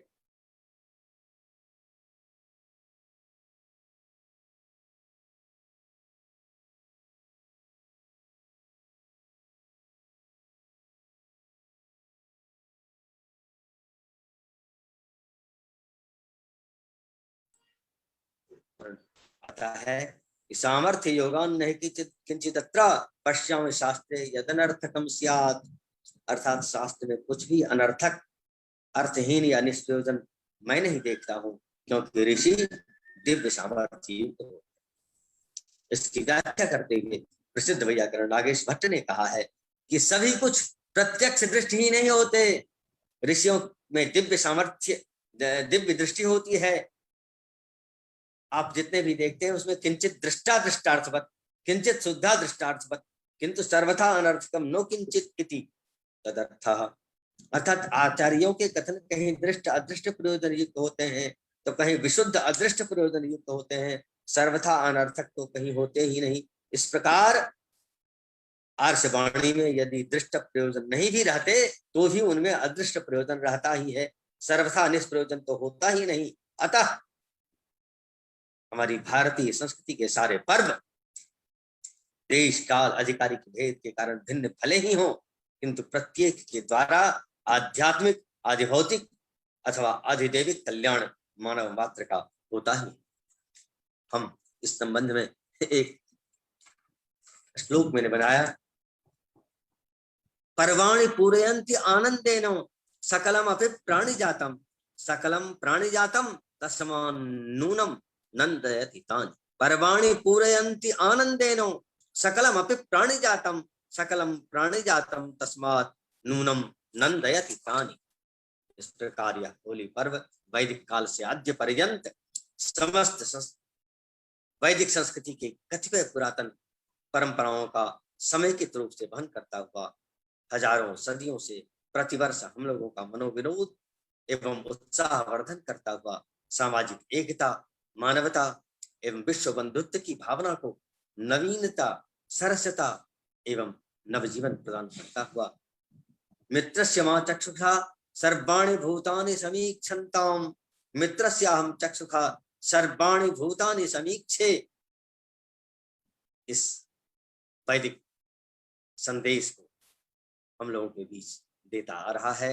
ओम पूर्णमदः पूर्णमिदं पूर्णात् पूर्णमुदच्यते पूर्णस्य पूर्णमादाय पूर्णमेवावशिष्यते। धन्यवाद। ओम शांति शांति शांति। धन्यवाद आचार्य श्री। विश्वविद्यालय परिवार आपके इस विशिष्ट व्याख्यान के लिए हार्दिक कृतज्ञ है। आपने होली पर्व की ऐतिहासिकता एवं वैज्ञानिकता के प्रायः सभी पक्षों का स्पर्श किया एवं सभी पर एक गवेषणात्मिका दृष्टि एवं वैदिकी दृष्टि हम सभी के समक्ष रखी। सूर्य षष्ठी के पर्व का वैज्ञानिक विवेचन करते हुए होली पर्व की वैज्ञानिकता को भविष्य पुराण एवं वैदिक आख्यानों उपाख्यानों से होते हुए किस प्रकार आधुनिक समाज भी, आधुनिक वैज्ञानिक समवाय भी एक हास्य दिवस के रूप में एक अलग दिन मनाने की जिस चेष्टा को कर रहा है, मनोवैज्ञानिक रूप से भी इस होली पर्व का क्या महत्व है, वैदिक रूप से इसके क्या आख्यान है, किस प्रकार यह हमारे श्रौत एवं स्मार्त यज्ञों से समवेत है, संपृक्त है, नवान्न इष्ट यज्ञ से किस प्रकार इसका संबंध है, वैदिक परंपरा के अनुसार किस प्रकार कालक क्रम के संयोजन में, चांद्रमान सौरमान के संयोजन में, वर्षारंभ में, मासारंभ में इसका विशेष महत्व है। साथ ही सामाजिक समरसता एवं सामाजिक एकता के लिए किस प्रकार यह पर्व लोकोपयोगी है, इन सभी विविध पक्षों पर आपने एक समुचित प्रकाश हम सभी जिज्ञासुओं के समक्ष रखा। इस गंभीर एवं समसामयिक लोकोपयोगी विषय हेतु विश्वविद्यालय परिवार एवं वेद विज्ञान अनुसंधान केंद्र की ओर से आपको पुनः पुनः हार्दिक धन्यवाद एवं विश्वविद्यालय के समस्त श्रोतृवृंद की ओर से आपके प्रति हार्दिक कृतज्ञता ज्ञापित करते हैं। साथ ही ज्योतिष शास्त्र के विभिन्न पक्षों का आपने इसमें निर्वचन किया। हमारे आमुख पटल से लगभग 2 से 2,500 श्रोता निरंतर इस व्याख्यान माला में बने रहे। हमारे माननीय कुलपति जी, विश्वविद्यालय के वेदांग संकाय के आचार्य एवं अन्य विषयों के शोधार्थी इस व्याख्यान क्रम से लाभान्वित हुए। कुछ जिज्ञासाएं यहाँ हमें प्राप्त हुई हैं। होलाष्टक के संदर्भ में कुछ सुधीजनों ने जिज्ञासाएं रखी हैं। ये होलाष्टक के विषय में कहाँ कहाँ ग्राह्यता है, इसके विषय में वैदिक कुछ आधार है या वैदिक आख्यानों से होलाष्टक का कुछ प्रकरण उल्लेख मिले तो इस विषय में जिज्ञासाएं आई। तथापि जिन वस्तुतः आमुख पटल से हमारी सभी जिज्ञासाएं प्राप्त होने में लगभग 3 से 4 दिनों का समय अपेक्षित होता है, क्योंकि साक्षात सभी श्रोता इसे नहीं भी सुन पाते हैं, तो 3 से 4 दिनों में इस व्याख्यान को सुनने वालों की संख्या लगभग 4 से 5 हजार से ऊपर हो जाती है। तो सभी जिज्ञासाओं को समेकित करके हम एक होली के ऐतिहासिक एवं वैज्ञानिक पक्षों के जिज्ञासा एवं समाधान पक्ष को लेकर के भी आपके समक्ष आपसे निवेदन करेंगे कि जिन जिज्ञासाओं को हमें आपके इस व्याख्यान से जिज्ञासाएं प्राप्त हुई हैं, उन जिज्ञासाओं को आपके समक्ष रख करके और आपके सौविध्यानुसार, आपके सौकर्यानुसार हम एक जिज्ञासा एवं समाधान का सत्र भी रखेंगे। आप यदि होलाष्टक पर कुछ निवेदन करना चाहें हमारे श्रोतृवृंद को, तो आप सादर आमंत्रित हैं आचार्य। ऐसा है कि अभी मैंने कहा है कि श्रौत याग में एक सोम याग होता है, इष्टि सोमर चयन। सोम याग में अनेक जो विधियां हैं उनमें एक गवामयन सत्र याग होता है जो 1 वर्ष तक चलता है। तो उसमें है क्या महाव्रतम एव अह एनम महयंती, सायन भाष्य ने कहा है। तो उसका जो अंतिम दिन है उसमें अभिगर अपगर संवाद होता है, जिसकी पूर्व पीठिका 1 सप्ताह पहले से उस यज्ञ में प्रारंभ हो जाता है। सारे ऋषिगण 1 वर्ष से श्रांत क्लांत होते हैं, इसलिए उससे 1 सप्ताह पूर्व ही वो अब थके से महसूस होते हैं और धीरे धीरे उस महाव्रत के दिन की प्रतीक्षा में लगे रहते हैं। दूसरी बात यह है कि होली के समय में होलाष्टक में प्रायः शुभ कर्म वर्जित हो जाते। हमारे व्यावहारिक जो विद्वान हैं उनकी यह मान्यता है कि होलाष्टक में शुभ कार्य नहीं करें, क्योंकि आज लोग बसंतोत्सव मनाने के लिए हमारे ब्रज में तो 15 दिन पहले से होली चलती है। तो जब होली का वातावरण हो तो हम कहाँ जाएंगे, कौन रंग अबीर देगा, क्या होगा नहीं होगा, तो हमारी सारी क्रियाएं उसमें अच्छे ढंग से संपन्न नहीं होगी। इस व्यावहारिक दृष्टि से भी होली से एक सप्ताह पूर्व ही होली के रंग में हम रंग जाते हैं। व्यावहारिक पक्ष इसका यह है, और शास्त्रीय पक्ष यह है कि महाव्रत की सोमयाग के यागानुष्ठान में जो वर्ष का अंतिम सप्ताह होता है वह उसमें धीरे धीरे शिथिलता आ जाती थी, और समस्त ग्रामवासियों से और अपगरों से, जैसा कि मैंने पूर्व में कहा कि अभिगर अपगरों से उनका सम्मेलन, परस्पर वाचिक आदान प्रदान होना प्रारंभ हो जाता था। इसी कारण अभी तक होलिकाष्टक या होलाष्टक हमारे समाज में प्रसिद्ध है। जी धन्यवाद आचार्य श्री। फिलहाल व्याख्यान क्रम से यही जिज्ञासा हमें प्राप्त हुई थी। हम अन्य सभी जिज्ञासाओं को सुधीजनों से प्राप्त कर आप तक यथासौविध्य उपलब्ध कराएंगे, एवं विश्वविद्यालय परिवार की ओर से, हमारे माननीय कुलपति जी के ओर से एवं वेद वेदांत संकाय अध्यक्ष जी की ओर से पुनः उन जिज्ञासाओं एवं समाधानों को लेकर के हम आपके साथ पुनः आपको आमंत्रण देते हुए आपको हम धन्यवाद ज्ञापन करते हैं। साथ ही यह विषय निरंतर जिज्ञास्य है।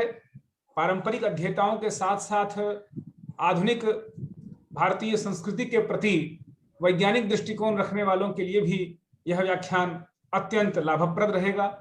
साथ ही कालक्रम के अनुसार हम इस व्याख्यान के अंश को विश्वविद्यालय के आधिकारिक YouTube चैनल पर भी प्रसारित करेंगे, एवं दोनों माध्यमों से, आमुख पटल फेसबुक से एवं YouTube से प्राप्त समस्त जिज्ञासाओं को समेकित कर आप तक प्रेषित कर पुनः आपके सौविध्यानुसार हम आपसे इस जिज्ञासा एवं समाधान हेतु निवेदन करते हैं। संप्रति विश्वविद्यालय परिवार की ओर से एवं वेद विज्ञान व्याख्यान माला के समस्त आयोजक मंडल की ओर से, विशेषतः हमारे आज संपूर्ण व्याख्यान में हमारे माननीय कुलपति जी इस व्याख्यान क्रम में जुड़े रहे, हम उनकी ओर से एवं विश्वविद्यालय के समस्त छात्र वृंदों की ओर से, आमुख पटल के समस्त श्रोतृवृंद की ओर से आपका हार्दिक अभिनंदन, स्वागत एवं आधमर्य स्वीकार करते हैं। साथ ही हम आशा करते हैं कि होलिका पर्व जिस ऐतिहासिक उद्देश्य से, जिस वैदिक उद्देश्य से हमारे ऋषियों के द्वारा, हमारे वैदिक प्रज्ञाओं के द्वारा प्रणीत किया गया, वह पुनीत पर्व हम सभी के लिए कल्याणकारी एवं मंगलकारी हो। साथ ही इसके सभी पक्षों को जिस पर आपने प्रकाश दिया, सामाजिक एकता, समरसता एवं नवीन ऊर्जा का संचार, यह पर्व हम सभी के जीवन में करे। इन सभी आशाओं के साथ मां अन्नपूर्णा एवं काशी विश्वनाथ जी के चरणों में इस आज होलिकोत्सव के इस क्रम में इस अपूर्व व्याख्यान हेतु, वेद विज्ञान व्याख्यान माला को एक अभिनव उत्कर्ष प्रदान करने हेतु पुनः आपके चरणों में हार्दिक धन्यवाद ज्ञापन करते हुए इस व्याख्यान माला को शांति पाठ पूर्वक हम यही पूर्णता प्रदान करते हैं। ओम पूर्णमदः। एक मिनट, आप सभी को आपने मुझ जैसे व्यक्ति को इसमें सुअवसर प्रदान किया। मैंने अपनी आर्ष संपदा को ही आधार बनाते हुए इसे आप लोगों के बीच रखा। आप लोगों ने इसे सुना, बड़े धैर्य से सुना, इसके लिए मैं आप लोगों का सादर आभार व्यक्त करता हूं। साथ ही अभी आने वाले, निकट में ही आने वाला जो होली पर्व है, उसके लिए आप संपूर्ण विश्वविद्यालय के माननीय कुलपति सहित सभी आचार्य वर्ग, शोधार्थी, छात्रवृंद एवं सभी सहयोगियों, सहकर्मियों को होली की बहुत बहुत शुभकामना देता हूं, और श्रोत्य वर्गों को भी होली की बहुत बहुत शुभकामना। ओम शांति। शांति। जी, हमारे जिज्ञासु श्रोतृवृंद की ओर से या हमारे क्रम में हम अगले क्रम में साक्षात संवाद का एक क्रम रखेंगे, जिसमें हम निवेदन करेंगे अपने कुछ विशिष्ट जो जिज्ञासु अभ्यर्थी जिनके प्रश्न हमें प्राप्त होंगे उन सभी को हम उसमें संवेद करके एक साक्षात संवाद हेतु जिज्ञासा एवं समाधान के लिए भी आपसे निवेदन करेंगे। और आशा है कि जिस व्यस्तता के क्रम में आपने आज हमें अपना अमूल्य समय प्रदान किया, पुनः आपकी गरिमामयी उपस्थिति के लिए हम सभी प्रतीक्षारत रहेंगे। आदरणीय आचार्य कृष्णकांत झा जी के प्रति पुनः विश्वविद्यालय परिवार की ओर से हार्दिक कृतज्ञता ज्ञापित करते हुए हम यहीं आज के व्याख्यान क्रम को, इस भाग को यहीं पूर्णतः प्रदान करते हैं। ओम पूर्णमदः पूर्णमिदं पूर्णात् पूर्णमुदच्यते पूर्णस्य पूर्णमादाय पूर्णमेवावशिष्यते। ओम सहनाववतु सहनौ भुनक्तु सह वीर्यं करवावहै तेजस्विनावधीतमस्तु मा विद्विषावहै। ओम सर्वे भवन्तु सुखिनः सर्वे सन्तु निरामयाः सर्वे भद्राणि पश्यन्तु मा कश्चित् दुःखभाग् भवेत्। ओम शांति शांति शांति।